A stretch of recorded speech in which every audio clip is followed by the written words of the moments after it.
Hello दोस्तों, स्वागत है आपका हमारे चैनल सक्सेस विथ वी में। आइए आज हम लोग नेक्स्ट ईयर का सॉल्व पेपर देखते हैं केवीएस पीआरटी का। यह है 2016 में जो हुआ था। तो चलिए शुरू करते हैं। पहला क्वेश्चन है कि इसमें बताना है कि each of the following sentence has been divided into 4 parts. A B C D मतलब 4 पार्ट में डिवाइड है। ये एक ही सेंटेंस है और किस में एरर है ये बताना है आपको। तो देखिए, please put away the candle before you leave the room. तो इसमें देखिए ऑप्शन ए में गलती है। ये एरर जो है ऑप्शन ए में है, प्लीज पुट अवे। देखिए उपरोक्त वाक्य में पुट अवे के स्थान पर पुट आउट का प्रयोग होगा, क्योंकि पुट आउट बुझाना वाक्य के लिए उपयुक्त अर्थ देता है। करेक्ट होगा please put out the candle before you leave the room. ठीक है, नेक्स्ट क्वेश्चन देखिए। इसमें भी वही बताना है कि इसमें किस में एरर है। The aim of this unit is to first read through the story is one go, not worrying about difficult words. इसमें ऑप्शन बी में गलत है। देखिए कि रीड थ्रू जो के स्थान पर केवल रीड का प्रयोग होगा, क्योंकि थ्रू का प्रयोग यहाँ सुपरफ्लॉज है। तो देखिए करेक्ट होगा कि the aim of this unit is to first read to story in one go. Next question देखिए, ये है तीसरा। इसमें देखिए वही, इसमें भी एरर बताना है। The audience are requested to be in its seats अब बाई 6:30 PM। तो इसमें देखिए इट्स के आधार पर देयर का प्रयोग होगा, क्योंकि ऑडियंस प्लूरल सब्जेक्ट है। देखिए ऑडियंस होगा प्लूरल, इसके लिए देयर का प्रयोग होगा। तो इसलिए ऑप्शन सी में है कि टू बी इन इट्स की जगह देयर का प्रयोग होगा, न कि इट्स का। नेक्स्ट क्वेश्चन देखिए कि you must secure at least marks. इसमें देखिए इसका ऑप्शन ए सही है, पासिंग। इसमें फिल करना है कि you must secure at least passing marks. तो इसमें ए का प्रयोग होगा। नेक्स्ट देखिए कि carefulness could have saved the situation. इसमें भरना है तो इसमें अ लिटिल केयरफुलनेस होगा। ठीक है, ऑप्शन डी सही है। नेक्स्ट देखिए इसका डिटेल भी देख सकते हैं कि देखिए क्या दिया है कि इसमें अ लिटिल का प्रयोग होगा, क्योंकि अनकाउंटेबल सेंस, ये जो सेंस में थोड़ा कुछ के अर्थ में अ लिटिल का प्रयोग होता है। ठीक है, तो ये ऑप्शन ए सही है, ऑप्शन डी सही है, अ लिटिल। नेक्स्ट देखिए कि write down the one word of the given sentence. इसमें वन वर्ड बताना है। A small shop that sells fashionable clothes cosmetic etc। तो इसका देखिए बुटीक होगा। ठीक है, नेक्स्ट क्वेश्चन देखिए, सातवां है कि write down the one word. इसमें भी वन वर्ड बताना है। क्या है? ईयरली सेलिब्रेशन अपडेट और एन इवेंट जो ईयरली सेलिब्रेट किया जाता है। तो क्या सेलिब्रेट किया जाता है? एनिवर्सरी। नेक्स्ट देखिए write down the opposite of bold part. He exhibited a comprehensive approach towards the matter in hand. तो देखिए इसमें क्या होगा? Option C. इसमें क्या पूछा है? कंप्रीहेंसिव का अपोजिट पूछा है, तो क्या होगा? सुपरफिशियल। नेक्स्ट देखिए इसका देखिए अपोजिट सुपरफिशियल, क्योंकि देखिए कॉम्प्रिहेंसिव व्यापक होता है, सुपरफिशियल सतही होगा। वैग्यू का मतलब देखिए अस्पष्ट होता है। इसका जो ऑप्शन ए है वैग्यू, इसका अस्पष्ट होता है। एग्जॉस्टिंग मतलब थकाऊ होता है, और स्लिप फॉर्ड मतलब असावधान पूर्ण होता है। स्लिप शॉर्ट मतलब। नेक्स्ट देखिए कि राइट डाउन द अपोजिट। इसमें भी अपोजिट बताना है। देखिए इसमें सेंटेंस में प्रयोग किया है कि this offer will prove a great boon to me. तो बून का इसमें पूछा है। ठीक है, बून का। तो बून का देखिए इसमें क्या होगा? ऑप्शन बी होगा, कर्स। बून मीन्स होता है वरदान, तो कर्स मीन्स क्या होता है? अभिशाप। तो इसका अपोजिट कर्स होगा। नेक्स्ट देखिए कि राउट डाउन द इडियम। इसमें इडियम बताना है। लुक्ड ब्लैंक का इडियम बताना है कि क्या होगा। तो देखिए लुक्ड ब्लैंक, इसमें ए बी सेंटेंस में कि when he was interrogated by the police officer he looked blank. इसका ऑप्शन जी बी सही है कि showed no feeling or understanding. ठीक है, नेक्स्ट देखिए कि write down the idiom of the given bold part. I can't make head or tail of your story. तो इसका देखिए इसका होगा option A, see the beginning or end of. Option A इसका सही है कि देखिए इसमें रेखांकित फ्रेज हेड और टेल की उचित व्याख्या विकल्प ए, सी द बिगनिंग और एंड ऑफ करता है, अन्य विकल्प गलत है। और देखिए अब है 12 नंबर क्वेश्चन की राउट डाउन द सिनोनिम्स। इसमें देखिए राइट डाउन द सिनोनिम्स। इसमें सिनोनिम्स बताना है। असेंडिंग का सिनोनिम्स क्या होगा? राइजिंग। असेंडिंग मीन्स होता है बढ़ता हुआ, तो सिनोनिम राइजिंग मतलब होता है कि बढ़ना, वृद्धि। और देखिए फॉलिंग मतलब गिरना होता है, शूटिंग मतलब निशानेबाजी, और एक्सपेंडिंग मतलब विस्तारशील। इसके बाद देखिए 13 नंबर है कि write down the synonyms of the given. इसमें भी सिनोनिम्स बताना है एक्सटिंक्ट का। तो एक्सटिंक्ट का सिनोनिम देखो नॉन एग्जिस्टेंस होगा। इसमें भी एक्सटिंक्ट मतलब होता है विलुप्त, तो सिनोनिम्स इसका नॉन एग्जिस्टेंस। इसमें मतलब होता है अस्तित्व विहीन। एग्रेसिव मतलब आक्रामक। स्कैटर्ड मतलब बिखरा हुआ, और फीवर मीन्स कमजोर। अब देखिए अब आते हैं 14 नंबर। इसमें देखिए बताना है करेक्टली स्पेल्ड। तो इसमें ऑप्शन सी देखिए मैथमेटिक्स यही सही है, और सारा गलत है। इसमें देखिए ल्यूटेंट मतलब लेफ्टिनेंट। इसमें देखिए इसको ल्यूटेंट और लेफ्टिनेंट पढ़ सकते हैं। तो इसका ऑप्शन ए सही है कि LIEUTENT एंटी, तो इसका ऑप्शन ए सही है। गणेश पर घर पहुंच चुका है, हिंदी देखिए पूछा है, तो ये पूछा कौन सा वाक्य है ये, गणेश घर पहुंच चुका है, तो कौन सा होगा, पूर्ण वर्तमान, मतलब हो चुका है। देखिए नेक्स्ट है कि यमुना शब्द के पर्यायवाची नीचे दिए गए उनमें से एक विकल्प है, मतलब कौन सा ऐसा है जो यमुना का पर्यायवाची नहीं है, तो कंदील जो है यमुना का पर्यायवाची नहीं है, कलिंदी कृष्णा सुरेशुता है, ये कंदील नहीं है। ये कंदील देखिए इसमें पूछा है कि देखिए कलिंदी कृष्णा तथा सुरेशुता यमुना का, जबकि कंदील यमुना का पर्यायवाची शब्द नहीं है। नेक्स्ट क्वेश्चन देखते हैं, इसमें देखिए दिए गए वाक्यों में से वाक्य कौन सा अशुद्ध है बताना है कि कुंदन सुंदर लगती है, भारत की सेना विजित हुई, और विभा मुझसे प्यार करती है, और राकेश अच्छा लड़का। इसमें देखिए कुंदन सुंदर लगती है, यही इसमें गलत है, क्योंकि कुंदन पुल्लिंग शब्द है न कि स्त्रीलिंग, इसलिए तो कुंदन सुंदर लगता है होगा न कि लगती है। नीचे दिए गए विकल्पों में से इसमें आवा प्रत्यय नहीं लगाया है, इसमें प्रत्यय से पूछा है किसमें आवा प्रत्यय नहीं आया है, लावा, दिखावा, चढ़ावा और भुलावा, तो कि लावा में जो है आवा प्रत्यय नहीं है। देखिए लावा शब्द में आवा प्रत्यय नहीं है, जबकि दिखावा, चढ़ावा, भुलावा शब्द में आवा प्रत्यय है। ये जो देखिए शब्दों के बाद जो अक्षर या अक्षर समूह लगाया जाता है उसे ही हम क्या कहते हैं, प्रत्यय कहते हैं। देखिए अब प्रत्यय दो प्रकार के होते हैं, कृत प्रत्यय और तद्धित प्रत्यय। देखिए ये है कि प्रत्यय आपका पीछे लगता है और उपसर्ग आगे लगता है। इसके बाद देखिए अक्ल चक्राना मुहावरे का अर्थ पूछा है, तो ये ऑप्शन ए होगा, कुछ समझ में न आना।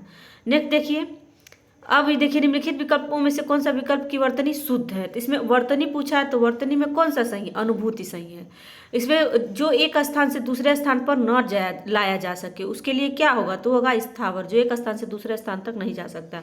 स्थान ये विशेष से संबंध रखने वाले स्थानीय, जो स्वयं उत्पन्न हुआ वो स्वयंभू, और शयन करने की इच्छा रखने वाले सुसुप्सा होते हैं। अब पूछा देवीच्छा का संधि विच्छेद क्या होगा, तो किसका क्या होगा, देवी धन इच्छा, देवीच्छा, ठीक है। इसमें कौन सी संधि है, दीर्घ स्वर संधि है, कि देखिए दीर्घ स्वर संधि का उदाहरण है देवीच्छा। उसके बाद से देखिए 23 हो गया। 24 नंबर देखिए, निम्नलिखित में से मैं के बहुवचन रूप की पहचान कीजिए, तो मैं का क्या होता है, हम होता है। देखिए मैं का हम, तू का तुम, यह का ए, वह का वे, आप का आप ही होगा, जो का जो होगा, कोई का कोई होगा, इसको ध्यान रखिएगा। भाषा की सबसे छोटी इकाई कौन सी क्या होती है, तो वो कौन सी होती है, भाषा की सबसे छोटी इकाई ध्वनि होती है। देखिए लघुत्तम वाक्य ध्वनि को वर्ण कहते हैं, और वर्ण उस मूल ध्वनि को कहते हैं जिसका खंड न हो, जैसे अ, ई, च, व, क, इनका जो है खंड नहीं हो सकता। मूलतः हिंदी में 52 वर्ण हैं, वर्णों के उच्चारण समूह को वर्णमाला कहते हैं। अब देखिए पूछा है, हाँ इस देखिए ये जरूर संयुक्त अक्षर से ये जरूर पूछ रहा है कि मतलब किससे मिलके, इससे पिछले वाले में वो पूछा था इसका छ का, छत्री छ का पूछा था, और इसमें देखिए इसमें पूछा है ज्ञ का, तो ज्ञ का क्या होगा, ज और इया, इससे मिलके बनता है। देखिए छ का इसमें दिया है क और श, फिर त्र का दिया त और र। निम्न ये देखिए नेक्स्ट, निम्नलिखित में से वह के क्या होता है, करण कारक के वचन रूप की पहचान कीजिए, तो क्या होगा, उससे, उससे होगा वह क्या, कि देखिए वह के करण कारक का एक वचन रूप उससे होगा। वाक्य जिस शब्द से क्रिया के संबंध का बोध हो उसे करण कारक कहते हैं। अब देखिए पापी शब्द का स्त्रीलिंग क्या होगा, पापीन होगा।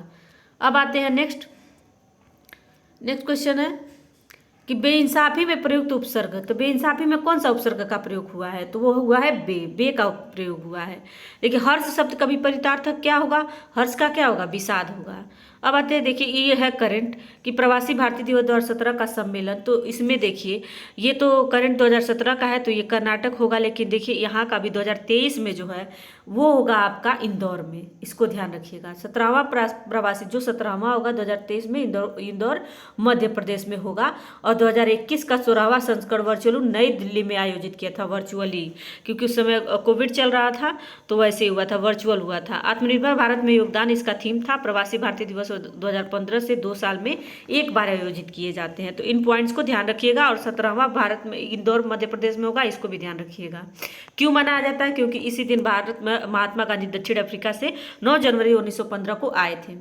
भारतीय सिविल सेवा परीक्षा 2015 में निम्नलिखित में से किसने पहला स्थान प्राप्त किया था, तो देखिए इसमें बी होगा, टीना दाबी ने। ये भी पूछा है क्वेश्चन कि किसने पहला स्थान प्राप्त किया था, तो इसको 2021 में कौन प्राप्त किया, श्रुति शर्मा को पहला स्थान मिला है। इसके किसके बीच कावेरी विवाद पर सुप्रीम कोर्ट ने फैसला किया, इसमें पूछा है कि मतलब किस स्टेट में कावेरी विवाद है, तो वह है कर्नाटक और तमिलनाडु में। देखिए नेक्स्ट देखिए अब इसका डिटेल भी देख लीजिए क्योंकि ये नदी से रिलेटेड है, तो ये जीएस का भी क्वेश्चन बन गया है कि कावेरी एक अंतर्राज्यीय नदी है। केरल, कर्नाटक, तमिलनाडु और पुडुचेरी इस नदी के बेसिन में स्थित हैं। इन्हीं 3 राज्यों और एक केंद्र शासित प्रदेश के बीच, विशेष रूप से कर्नाटक और तमिलनाडु के बीच इस नदी के जल के बंटवारे को लेकर विवाद चल रहा है, जिसमें सुप्रीम कोर्ट ने अपना फैसला सुनाया है। इसका उद्गम दक्षिण पश्चिम कर्नाटक राज्य के पश्चिमी घाट में स्थित ब्रह्मगिरी पहाड़ी से होता है तथा पांडिचेरी से होती हुई यह कहाँ बंगाल की खाड़ी में गिरती है। हरंगी, हेमवती, काबिनी, अर्कावती, भवानी, लक्ष्मण तीर्थ और नोयाल कावेरी की, ये देखिए ये सहायक नदियां भी याद रखिएगा। हरंगी, हेमावती, काबिनी, अर्कावती, भवानी, लक्ष्मण तीर्थ और नोयाल कावेरी। ये देखिए कि साहित्य के लिए 2016 का नोबेल पुरस्कार किसे प्रदान किया गया है, तो 2016 का इसमें पूछा है, तो 2016 का जो है बॉब डिलन को मिला था।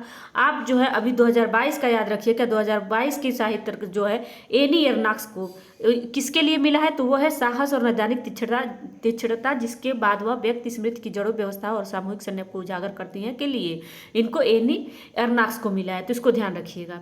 इसका नोबेल पुरस्कार 1901 से दिया जाता है। अर्थशास्त्र का नोबेल पुरस्कार 1969 से में प्रदान किया गया था। ठीक है, इससे पहले मतलब अर्थशास्त्र को नहीं दिया जाता था, 1969 से इसको शुरू किया गया था। अब देखिए कि इसमें पूछा है कि निम्नलिखित में से किस शहर को स्मार्ट सूची में अभी नहीं चुना गया है, तो देखिए स्मार्ट सिटी के सूची में तो वो होगा, पहले था पटियाला। अभी देखिए कि न्यू जो डाटा देखिए तो 2015 को स्मार्ट सिटीज मिशन लॉन्च किया। यह केंद्र मतलब ये पूछा है कि स्मार्ट सिटीज जो स्कीम था कब लॉन्च किया गया मिशन, तो वो 25 जून 2015 को। ठीक है, नेक्स्ट देखिए अब है निम्न में से किस एथलीट ने भारत के लिए पैरा ओलंपिक्स गेम 2016 में पहला स्वर्ण पदक जीता। ये तो देखिए 2016 के लिए, लेकिन जो 2000 ये अब भी हुआ है 2021-2020 में वो बहुत इंपॉर्टेंट है 2020 से, क्योंकि भारत ने टोक्यो 2020 में पैरा ओलंपिक में 19 पदक जीता, जिसमें 5 स्वर्ण, 8 रजत और 6 कांस्य शामिल हैं। निशानेबाज अवनी लेखरा 2 पैरा ओलंपिक पदक जीतने वाली पहली भारतीय महिला बनी और 2020 पैरा ओलंपिक में पदकों को जीतने की शुरुआत भारत की तरफ से भावना पटेल ने ब्रॉन्ज मेडल जीतकर किया था। ठीक है, नेक्स्ट देखिए एक ही संचार कंपनी में से कौन सी कंपनी का रिलायंस में विलय हुआ जिससे वह देश में चौथी बड़ी। देखिए ये भी करंट से है तो इसका ये वो इंपॉर्टेंट नहीं है, जिसका डिटेल इंपॉर्टेंट है मैं बता दे रही हूँ, वैसे आप लोग वीडियो पॉज करके पढ़ सकते हैं। इसमें पूछा पश्चिम बंगाल की राज्य विधानसभा ने एक प्रस्ताव पारित कर पश्चिम बंगाल का नाम बदल कर क्या किया, तो वो देखिए बांग्ला, जो राज्य विधानसभा ने एक प्रस्ताव पारित किया उसका बांग्ला रखा। देखिए हाल ही में एक प्रसिद्ध भारतीय महिला खिलाड़ी को अंतर्राष्ट्रीय ओलंपिक कमेटी के एथलीट कमीशन का सदस्य। देखिए स्पोर्ट्स से बहुत सारे क्वेश्चन आए हैं, तो हो सकता है कि इस साल भी स्पोर्ट्स से क्वेश्चन आए, हो सकता है ना भी है, लेकिन हमारा काम है ध्यान देना, तो इसको ध्यान रखिएगा। इसमें देखिए ऑप्शन भी पीवी सिंधु है, तो ये इंपॉर्टेंट नहीं है। अब आते हैं इसका है कि डूरंड कप फुटबॉल निम्नलिखित में से किसने जीता, तो आप अभी 2022 वाला भी देख सकते हैं कि किसने जीता। तो देखिए ये तो है आर्मी ग्रीन, डी इसका ऑप्शन सही है। 2022 का खिताब देखिए इसमें दिया है कि 2022 का खिताब बेंगलुरु एफसी ने अपने नाम किया, तो इसको ध्यान रखता है कि डूरंड कप फुटबॉल, कभी कभी ये भी पूछ जाता है डूरंड कप जो है किस खेल से संबंधित है, तो इसको ध्यान रखिएगा कि ये फुटबॉल से संबंधित है और बेंगलुरु एफसी ने जीता है 2022 का। एवियन फ्लू का संबंध किससे है, तो किससे है, वह पक्षियों से है एवियन फ्लू का संबंध, तो इसको ध्यान रखिएगा। ये एवियन फ्लू को एवियन इन्फ्लुएंजा भी कहते हैं। ये इन्फ्लुएंजा ए वायरस के कारण होने वाली बीमारी है जो कई प्रजातियों पक्षियों, मुर्गियों, टर्की, बटेर, गिनी, फाउल आदि में सहित पालतू पक्षियों और जंगली पक्षियों की कई प्रजातियों को प्रभावित करती है, इसको ध्यान रखिएगा। अब आते हैं न्यू वर्ल्ड वेल्थ रिपोर्ट के अनुसार विश्व के सबसे धनी देशों में भारत का स्थान, तो देखिए इसके अनुसार तो भारत का स्थान सातवां था, अभी जो है वही वर्ल्ड वेल्थ रिपोर्ट 2022 में भारत का स्थान तीसरा हो चुका है। 2016 में सातवां था, अब तीसरा हो चुका है। पहले स्थान पर अमेरिका और दूसरे पे चीन है। नेक्स्ट देखिए कि मिस्टर वर्ल्ड 2016 का ताज पहनने वाला पहला भारतीय कौन था, तो इसमें देखिए 43 का सी रोहित खंडेवाल थे और 2019 में जो हुआ है उसे इंग्लैंड के जैक हेजलवुड थे। यूरो कप 2016 फुटबॉल चैंपियनशिप किसने जीता, तो ये इंपॉर्टेंट नहीं है, 2022 का देख लीजिए। 2021 में 11 जून से 11 जुलाई 2021 तक आयोजित किया गया था। इसको देखिए देखिए कोविड महामारी के कारण 2020 में इसको स्थगित कर दिया गया और ये जुलाई में हुआ 2021 में। 2020 का जो था 2021 में हुआ और ये इंग्लैंड पर जीत के बाद इटली को यूरो कप 2020 के चैंपियन का ताज पहनाया गया। मतलब कौन जीता है, इंग्लैंड हारा है और इटली जीता है, इसको ध्यान रखिएगा।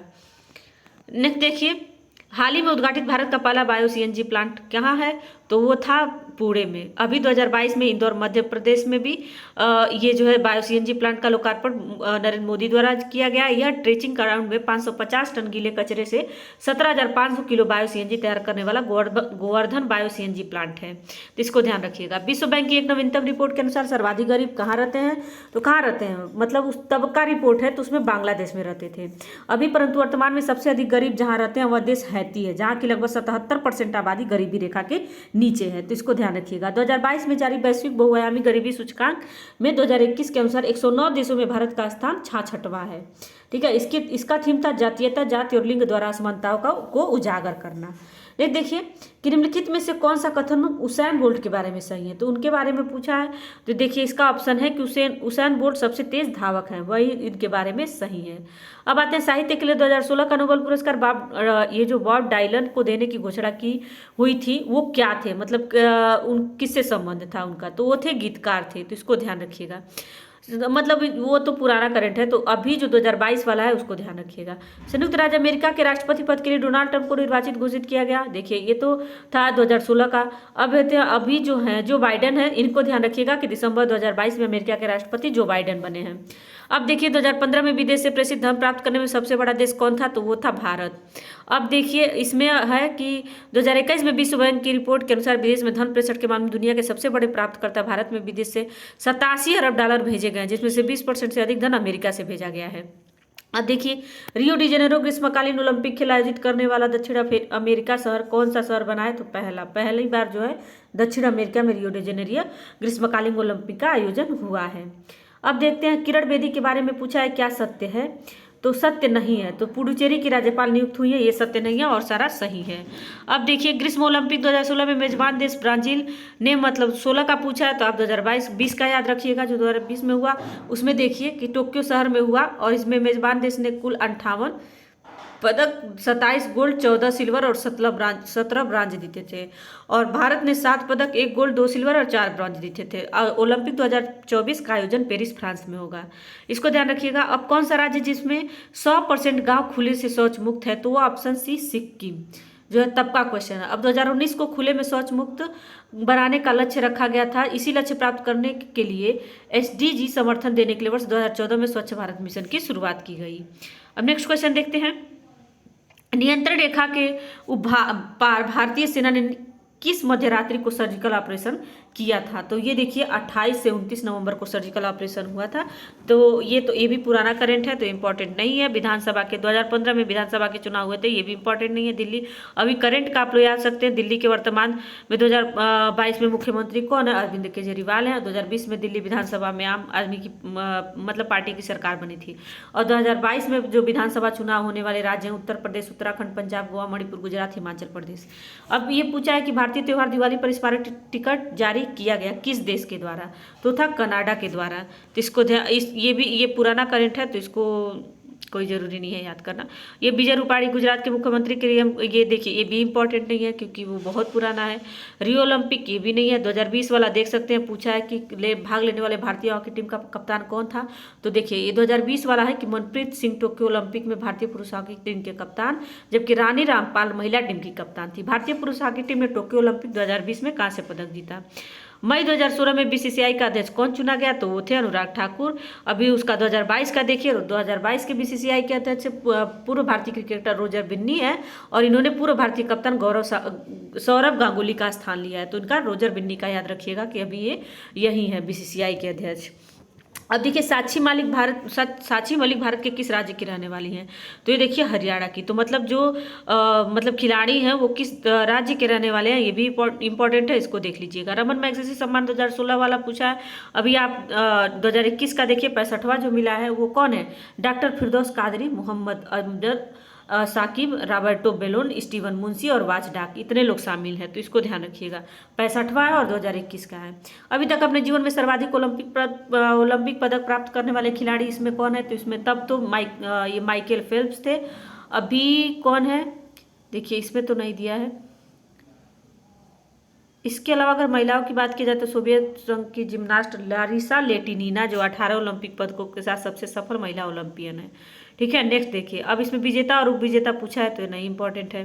WHO के अनुसार 2016 में मालदीव के बाद एशिया का दूसरा मलेरिया मुक्त देश कौन सा घोषित हुआ? तो 2016 के बाद पूछा है तो कौन सा घोषित हुआ था?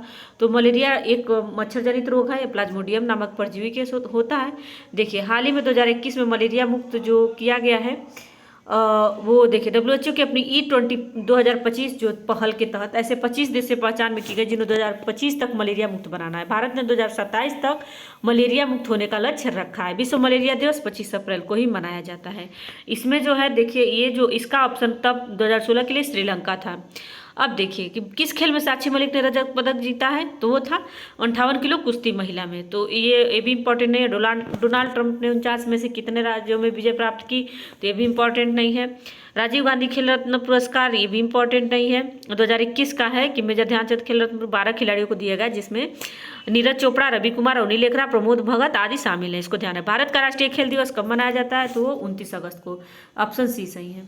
इसमें देखिए IDS के अंतर्गत काले धन को घोषित करने की तिथि कब समाप्त हो गई थी? तो वो हो गई थी 30 सितंबर 2016। तो इसको ध्यान रखिएगा। अब देखिए रीजनिंग आ जाता है कि मोहन, करीम तथा जार्ज की आयु 27 वर्ष है। इन तीनों का आयु का अनुपात इतना। देखिए इसमें देखिए 9 ईयर्स होगा। तो ये आप लोग देख लीजिएगा, डिटेल भी दिया हुआ है। तो बस मैं आंसर भी दिया हुआ है, बस आप लोग देख लीजिए। 72 नंबर क्वेश्चन है कि ये देखिए साइकिल सवार 4 किलोमीटर डायरेक्शन से क्वेश्चन है। इसके बाद से आपका आता है एक 73 नंबर, इसका सी ऑप्शन सही है। इसमें दो घनों के आयतन, ये मैथ का क्वेश्चन है। अब देखिए ये है 27 सेमी लंबी, इसका ऑप्शन बी सही है। 216 मीटर वर्ग सेंटीमीटर। तो इसको ध्यान रखिएगा। अब आते देखिए 75 नंबर, ये भी रीजनिंग का है कि पिता पुरुष चाचा के संबंध को व्यक्त करता है। तो ऑप्शन सी सही है कि पुरुष में पिता और चाचा दोनों आ जाएंगे। अब देखिए अब नेक्स्ट है कि इसमें देखिए अनुपात समानुपात वाला क्वेश्चन है। तो इसका ऑप्शन बी सही है। 22 संबंधित 9। अब देखिए किसी महीने में 5 शनिवार है। देखिए कैलेंडर से क्वेश्चन है, तो इसको आप लोग डिटेल देखिए यहाँ दिया हुआ है। इसका ऑप्शन बी सही है, शनिवार। तो इसको देख लीजिएगा। इसका आंसर आपका होगा 1 संबंधित 4। इसको देख लीजिएगा। अब देखिए निम्न में से कौन आकृति दिए गए मैट्रिक्स को पूरा करती है? तो होगा ऑप्शन डी। ये जो है डी ऑप्शन पूरा करेगा। अब देखिए एक लाइन में खड़े 37 लोगों में से ए तथा बी का ऊपर से क्रमशः 10वां, तो इसमें देखिए दोनों को जोड़ के और ये करना। तो देखिए ये ऐसे होगा। इसका ऑप्शन कौन सा सही है? ए 22वां होगा। 28वां था 22वां। अब देखिए नेक्स्ट है, इसका ऑप्शन डी सही है, 152। इसको देख लीजिएगा। निम्न में से कौन सी संख्या दिए गए मैट्रिक्स को पूरा करती है? ये भी देख लीजिए कि इसमें कौन सा पूरा करती है। तो इसका ऑप्शन सही है आपका 56। अब देखिए ये त्रिभुज से क्वेश्चन है। इसका ऑप्शन सही है 100 डिग्री। अब है ये देखिए LCM शेप से क्वेश्चन है। इसका 80 सही है, मतलब ऑप्शन ए सही है। अब आते हैं इसमें देखिए ये दिए गए विकल्पों में से सही विकल्प चुनिए जो अच्छा अनुक्रम को पूरा करेगा। तो वो ऑप्शन सी सही है, PEV। अब देखिए निम्न से कौन सा शब्द अंग्रेजी शब्द को उसमें सबसे पहले आता है? तो इसमें ऑप्शन ए होगा। ये जो ट्रांसफ्यूजन होगा यही पहले आएगा। उस संख्या को चुनिए जो अन्य 3 से भिन्न है। तो देखिए 2 भिन्न है, 9, 28, 63। देखिए ये देखिए 2 एक अभाज्य संख्या है और जबकि अन्य संख्या है 9, 28, 63 भाज्य संख्या है। तो इसको ध्यान रखिएगा। डिटेल आप लोग जरूर पढ़ लीजिएगा मैथ का भी, कि हो सकता है इसी पैटर्न पे दूसरा क्वेश्चन आ जाए। तो कुछ कहा नहीं जा सकता। अभी तो कल से ये स्टार्ट है PRT का पेपर, कल से शुरू हो रहा है 21 तारीख से। तो जिसका एग्जाम है उसको बेस्ट ऑफ लक। नेक्स्ट देखिए कि ये जो है बी है, इसका ऑप्शन बी सही है। उसके बाद से ये क्वेश्चन है, इसको देखिए इसका ऑप्शन डी सही है 32। अब ये निम्न श्रेणी को पूर्ण कीजिए। इसका ऑप्शन बी सही है, 472 होगा। इसका ये आयत का क्वेश्चन है। इसका बी सही है। फिर देखिए ये भी है, त्रिभुज बताना है 94 में कितने त्रिभुज हैं? तो कितने त्रिभुज हैं? 16 त्रिभुज हैं। तो इसको ध्यान रखिएगा। देखिए सॉल्यूशन भी दिया है बहुत अच्छे से, इसको देख लीजिएगा। इसमें बताना है, इसका ऑप्शन ए सही है, शॉर्ट। अब देखिए किन दो सतत पूर्णांकों के मध्य रूट, ये जो रूट 113 आता है, तो ये ऑप्शन सी सही है, 10, 11। तो इसको देखिएगा। ये देखिए ऑप्शन ए सही है, 702। ये 98 नंबर क्वेश्चन है। देख लीजिए इसका ऑप्शन डी सही है, 216 वर्ग सेंटीमीटर। अब आते हैं इसमें 25 है। अब आते हैं इसमें देखिए 10 है और 101 में ऑप्शन डी सही है। इसको देख लीजिएगा। 102 में देखिए ऑप्शन ए सही है। फिर 103 में आपका बी सही है। 104 में आपका इसमें भी बी सही है। अब आते हैं 105 नंबर जो क्वेश्चन है उसमें देखिए समूह को दर्शाने के उपयुक्त है। तो देखिए इसमें ऑप्शन ए सही है, पुरुष कार्य करने वाले और लेख। तो इसमें देखिए लेखक तो ये हैं। और 106 देखिए ये एज से क्वेश्चन है, इसका 30 वर्ष होगा। फिर 107 देखिए, इसमें डायरेक्शन से क्वेश्चन है, इसका ऑप्शन बी होगा दक्षिण पूरब। अब ये है 108 का, आप देख लीजिए, इसका ऑप्शन डी सही है, सॉरी ऑप्शन सी सही है 70। 109 का देख लीजिए, इसमें ऑप्शन डी सही है। तो इस तरीके से आप लोग रीजनिंग का क्वेश्चन, ये रीजनिंग का क्वेश्चन है अब सारा लगभग। उसके बाद से हम लोग आते हैं पेडागोजी का क्वेश्चन आएगा। इसमें देखिए 110 में आपका ऑप्शन बी सही है 4। अब आते हैं, किसी विद्यार्थी को एक विशिष्ट प्रकार का व्यवहार प्रदर्शित करने अथवा किसी अनुचित व्यवहार का परिहार करने के लिए स्मरण कराने तो अध्यापक द्वारा दिए गए शाब्दिक अथवा गैर शाब्दिक संकेत को क्या कहा जाता है, इसमें बताना है। तो ये क्या कहा जाएगा, रीइंफोर्समेंट, मतलब प्रबलक कहा जाएगा। इसलिए इसका ऑप्शन 111 का ऑप्शन बी सही है, तो इसको ध्यान रखिएगा, ऑप्शन बी। ठीक है, अब आते हैं 112 नंबर क्वेश्चन की क्या होगा इसका आंसर। तो ये पेडागोजी, इसका देख लेते हैं। विज्ञान विषयों में सतत और मूल्यांकन के अनुसार कम से कम कुछ रचनात्मक मूल्यांकन का आधार निम्नलिखित में से कौन सा होना चाहिए। तो देखिए इसका ऑप्शन ए होगा कि प्रयोगशाला क्रियाकलाप तथा प्रयोग होना चाहिए। देखिए विज्ञान विषयों में सतत और व्यापक मूल्यांकन के लिए अनुसार कम से कम कुछ रचनात्मक मूल्यांकन का आधार प्रयोगशाला क्रियाकलाप का तथा प्रयोग होना चाहिए, क्योंकि रचनात्मक मूल्यांकन प्रक्रिया के दौरान छात्रों द्वारा हासिल किए गए कौशल वास्तविक जीवन में उपयोग करने की उनकी क्षमता, उन्होंने क्या सीखा और दूसरों के साथ खुद को कैसे जोड़ा, यह सभी पहलू शामिल है। नेक्स्ट देखिए कि इसमें होगा निम्नलिखित में से कौन सी बातें शिक्षार्थियों की शैक्षणिक उपलब्धि उन्नत करने में सहायक होगी। तो निष्पत्ति का बार बार मूल्यांकन, शिक्षक शिक्षार्थी के मध्य धनात्मक संबंध, निकट के शिक्षक माता पिता संपर्क, उच्च स्तर पर अनुदेश व्यवस्था। तो इसका देखिए ऑप्शन डी सही होगा, बी और डी केवल। ठीक है, देखिए शिक्षार्थी और शैक्षिक उपलब्धि उन्नत करने में निम्नलिखित बातों है जो सहायक होंगी, वह है शिक्षक शिक्षार्थी के मध्य धनात्मक संबंध, उच्च स्तर पर अनुदेशन व्यवस्था, समस्या की पहचान, सीखने के लक्ष्यों की पहचान। देखिए कि संक्षेप में क्रियात्मक शोध के संदर्भ में निम्नलिखित में से कौन सा कथन सही नहीं है। तो देखिए इसका कार्यक्षेत्र काफी व्यापक होता है, इसका संबंध अध्यापक, विद्यार्थियों, संस्थाओं की तात्कालिक समस्याओं से है, और ये है कि इसमें निष्कर्ष उपचारात्मक उपायों की शक्ल में होता है। तो इसका ऑप्शन सी ही सही है। क्रियात्मक शोध में का कार्यक्षेत्र काफी व्यापक होता है, इसका योगदान कक्षा अध्यापन पद्धतियों में होता है तथा इसका संबंध अध्यापकों, विद्यार्थियों या संस्थाओं की तात्कालिक समस्याओं से होता है। मेक ग्रेथर्ट के अनुसार क्रियात्मक अनुसंधान शोध व्यवस्थित खोज की क्रिया है जिसका उद्देश्य व्यक्ति या समूह क्रियाओं में रचनात्मक सुधार तथा विकास लाना है।